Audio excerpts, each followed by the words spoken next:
Good morning all of you. आज हम विद्युत चुंबकीय तरंगों के गुणों की बात करेंगे। इस वीडियो में विद्युत चुंबकीय तरंगों के गुणों पर विस्तार से चर्चा करेंगे और ये कितने महत्वपूर्ण है, एग्ज़ाम में आने वाले टॉपिक्स हैं इसमें। तो विद्युत चुंबकीय तरंगों के गुण इस प्रकार हैं। पहला देखते हैं, पहला गुण क्या है।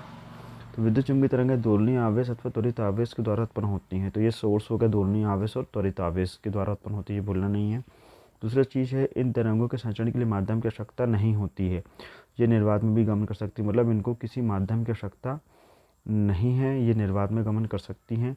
फिर इन तरंगों में विद्युत क्षेत्र और चुंबकीय क्षेत्र एक दूसरे के लंबवत तलों में तथा तरंग संचरण की दिशा के लंबवत समान कला में दोलन करते हैं।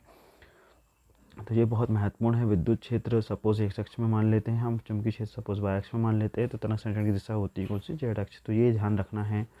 फिर इन तरंगों की प्रकृति अनुप्रस्थ होती है, ये भी ध्यान रखना है। फिर इन तरंगों में विद्युत क्षेत्र और चुंबकीय क्षेत्र के आयाम का अनुपात प्रकाश के वेग के तुल्य होता है, c बराबर E0/v0। फिर ये तरंगें विद्युत क्षेत्र या चुंबकीय क्षेत्र से विक्षेपित नहीं होती। इससे सिद्ध होता है कि विद्युत चुंबकीय तरंगों में कोई आवेश नहीं होता।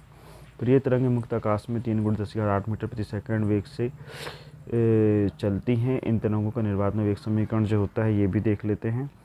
तो c बराबर होता है 1/√μ नॉट इंटू एप्सिलॉन नॉट द्वारा तथा पार्थिव माध्यम में समीकरण v = 1/μ इंटू एप्सिलॉन द्वारा दिया जाता है। तो ये ध्यान रखना है हमें इसमें कि ये जो तीन समीकरण दिख रहे हैं c बराबर और v, ये तीनों के तीनों देखो, एक 5वें पॉइंट में और एक और 7वें पॉइंट में 2 हैं, तो ये बहुत इंपॉर्टेंट। फिर ये तरंगें ध्रुवित होती हैं। ये तरंगें अपने साथ ऊर्जा का स्थानांतरण करती हैं। यह ऊर्जा विद्युत क्षेत्र और चुंबकीय क्षेत्र में समान रूप से वितरित रहती है। फिर ये तरंगें रेखीय संवेग होता है, इन तरंगों में रेखीय संवेग होता है, अतः ये तरंगें जिस सतह पर आपतित होती हैं उस सतह पर दाब आरोपित करती हैं। रेखीय संवेग और विकिरण दाब क्रमशः निम्न समीकरण द्वारा व्यक्त किए जाते हैं। तो इसमें P बराबर U/C तथा PR बराबर I/C दिया है, तो ये भी थोड़ा सा देख लें। फिर जो 9वां पॉइंट है, ये तरंगें परावर्तन, अपवर्तन, व्यतिकरण, विवर्तन एवं ध्रुवण के गुण प्रदर्शित करती हैं। तो ये महत्वपूर्ण है कि क्या विद्युत चुंबकीय तरंगें कौन कौन से गुण प्रदर्शित करती हैं। तो ये एक अच्छा क्वेश्चन हो सकता है यहाँ से जो पूछा जाए।